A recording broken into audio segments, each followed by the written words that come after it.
नमस्कार, सुप्रभात। मैं हूं आपके साथ प्रिया पांडे। मिरर मॉर्निंग में आपका स्वागत है। चलिए एक नजर डालते हैं सुबह की सुर्खियों पर। पेपर लीक पर पीएम मोदी का वीडियो संदेश, बोले अब होगी और सख्त कार्रवाई।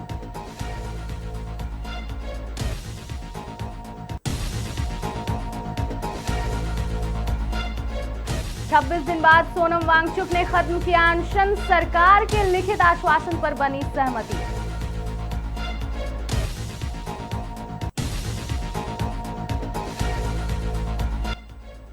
देवघर के नशा मुक्ति केंद्र में युवक की संदिग्ध मौत, हंगामे के बीच जांच पर उठे गंभीर सवाल।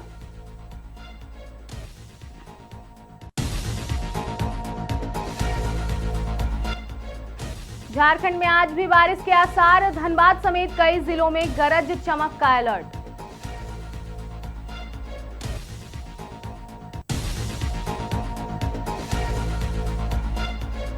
साहिबगंज की एनएच परियोजनाओं का एनएचएआई ने किया निरीक्षण, गुणवत्ता और समय पर निर्माण पर दिया जोर। अब बढ़ते हैं विस्तृत खबरों की ओर।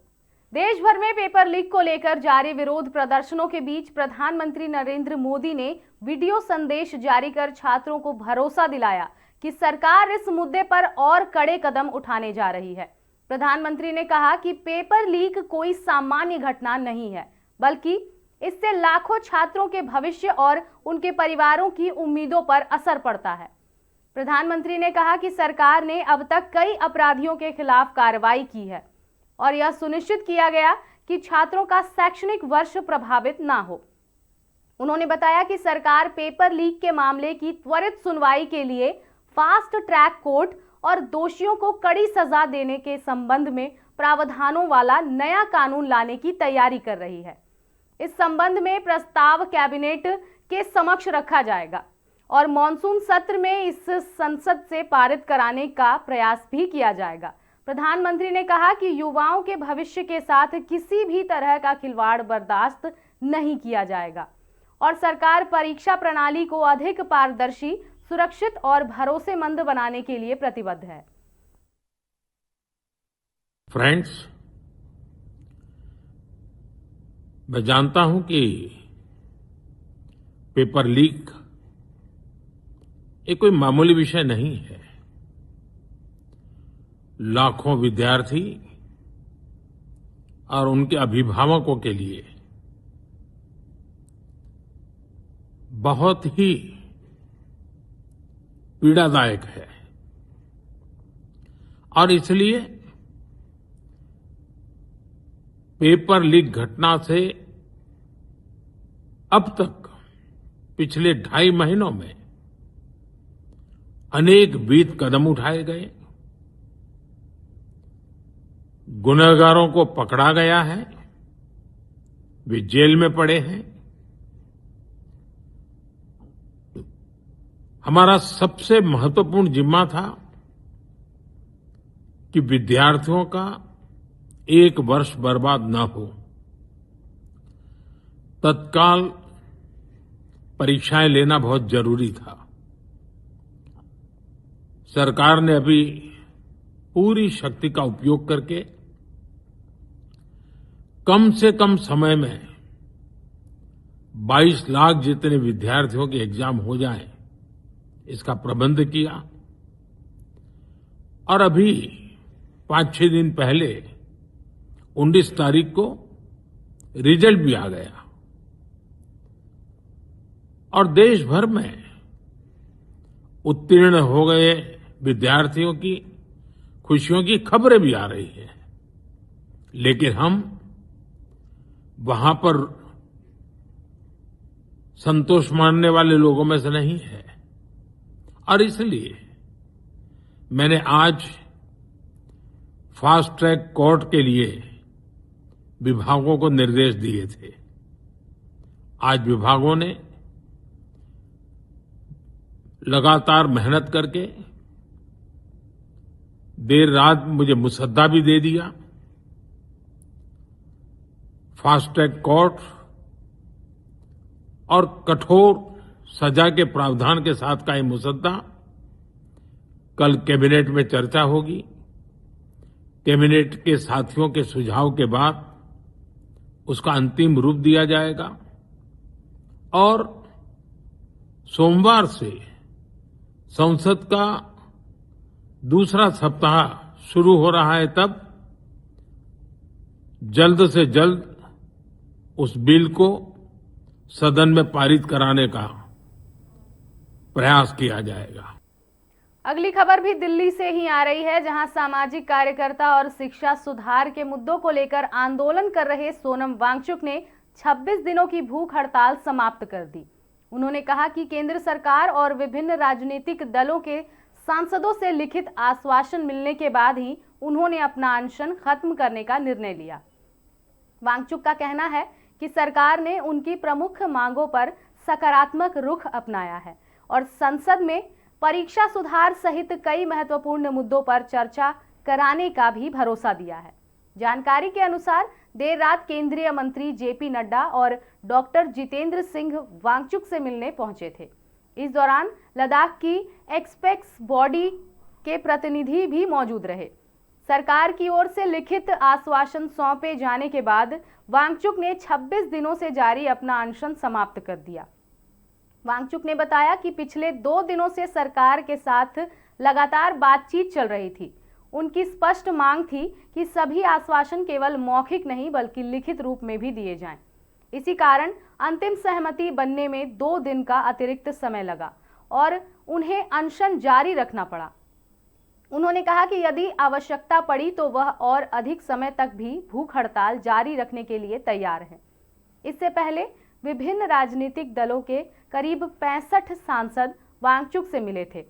सांसदों ने हस्ताक्षर कर उनसे अनशन समाप्त करने की अपील की थी और संसद में नीट पेपर लीक, परीक्षा प्रणाली में सुधार तथा शिक्षा व्यवस्था से जुड़े मुद्दों पर चर्चा करने का भी भरोसा दिया था।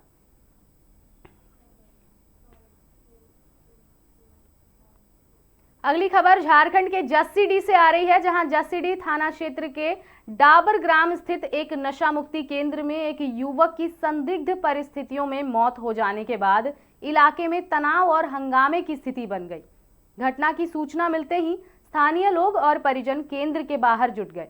मामले को लेकर लोगों में भारी आक्रोश देखा गया, जिसके बाद पुलिस और प्रशासनिक अधिकारियों ने मौके पर पहुंचकर स्थिति को नियंत्रित किया। इस घटना ने नशा मुक्ति केंद्रों की कार्यप्रणाली, सुरक्षा व्यवस्था और वहां भर्ती मरीजों की देखभाल को लेकर कई गंभीर सवाल खड़े कर दिए हैं। परिजनों ने युवक की मौत पर संदेह जताते हुए पूरे मामले की निष्पक्ष जांच की मांग की है। वहीं स्थानीय लोगों का कहना है कि यदि केंद्र में किसी तरह की लापरवाही या दुर्व्यवहार हुआ है तो इसकी जवाबदेही तय होनी चाहिए। फिलहाल यह स्पष्ट नहीं हो सका है कि युवक की मौत किन परिस्थितियों में हुई। फिलहाल मामले की जांच जारी है।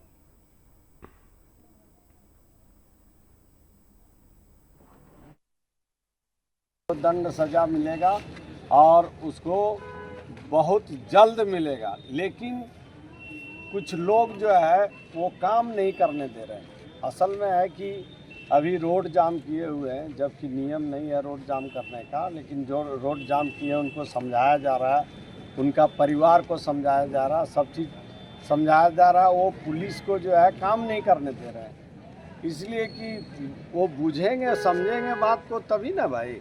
अब मान लीजिए लाश को लेके रोड पर पड़े हुए हैं, आप पुलिस को काम नहीं करने दीजिएगा तो किसको पकड़ेंगे। कुछ लोग तो पकड़ा गया है जो कि बंद है थाना में, इसीलिए अब बहुत जल्दी जो है जो आदमी गलती किया है उसको छानबीन कर रहे हैं, उसको पकड़ा जाएगा, उसको दंड सजा जो नियम कानून के तहत होता है वो निश्चित तौर पर होगा, उसमें कहीं कोताही नहीं बरताई। झारखंड में मानसून सक्रिय बना हुआ है। मौसम विभाग के अनुसार आज रांची, धनबाद, बोकारो, गिरिडीह, देवघर, दुमका, जामताड़ा, पाकुड़ और साहिबगंज समेत कई जिलों में हल्की से मध्यम बारिश के साथ गरज चमक की संभावना है। कुछ स्थानों पर तेज हवाएं भी चल सकती हैं।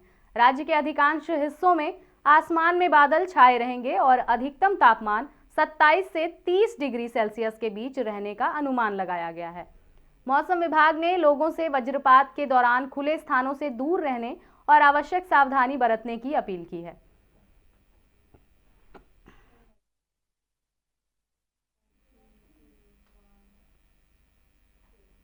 भारतीय राष्ट्रीय राजमार्ग प्राधिकरण यानी NHAI के रांची क्षेत्रीय कार्यालय के क्षेत्रीय अधिकारी संतोष कुमार आर्य ने साहिबगंज जिले के निर्माणाधीन प्रमुख राष्ट्रीय राजमार्ग परियोजनाओं का स्थलीय निरीक्षण किया। इस दौरान उन्होंने साहिबगंज मनिहारी गंगा पुल परियोजना और मिर्जा चौकी फरक्का राष्ट्रीय राजमार्ग कॉरिडोर के पैकेज 1 एवं पैकेज 2 के निर्माण कार्यों की प्रगति की समीक्षा की। निरीक्षण के दौरान उन्होंने परियोजना से जुड़े अधिकारियों और निर्माण एजेंसियों को कार्य में तेजी लाने तथा निर्धारित समय सीमा के भीतर परियोजनाएं पूरी करने के निर्देश दिए।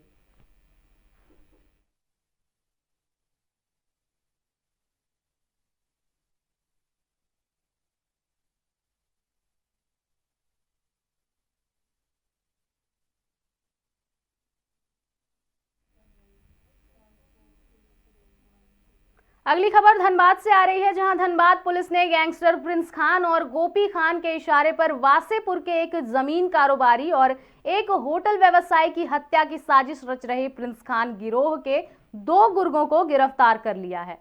गुप्त सूचना के आधार पर पुलिस ने भूली ओपी क्षेत्र स्थित पॉलिटेक्निक रोड के पास जंगल में छापेमारी कर गुलाम गैस उर्फ छोटू कुरैशी को सोहेब कुरैशी और हथियारों के साथ इन सभी को पकड़ा गया है, जो घटना को अंजाम देने की योजना बना रहे थे। गिरफ्तार अपराधियों के पास से 2 देसी पिस्टल, 5 जिंदा कारतूस और 2 जिंदा बम बरामद किए गए हैं।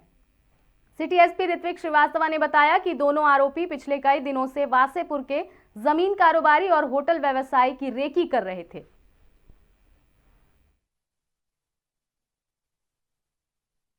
यहाँ पे बेसिकली गुप्त सूचना मिली थी कि गोपी खान एवं प्रिंस खान के द्वारा यहाँ पे 2 व्यापारियों को मारने की क्या साजिश रची जा रही थी, जिसमें से एक ज़मीन कारोबारी है वासेपुर के और दूसरा भी वहाँ पे व्यवसाय चलाते हैं अपना।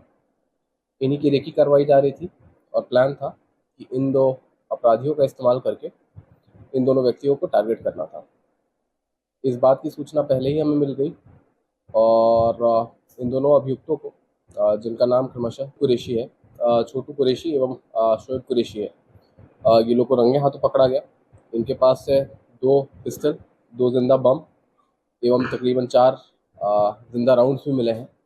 ये लोग बी पॉलिटेक्निक के पास एकत्रित होकर प्लानिंग कर रहे थे कि घटना को अंजाम देना है।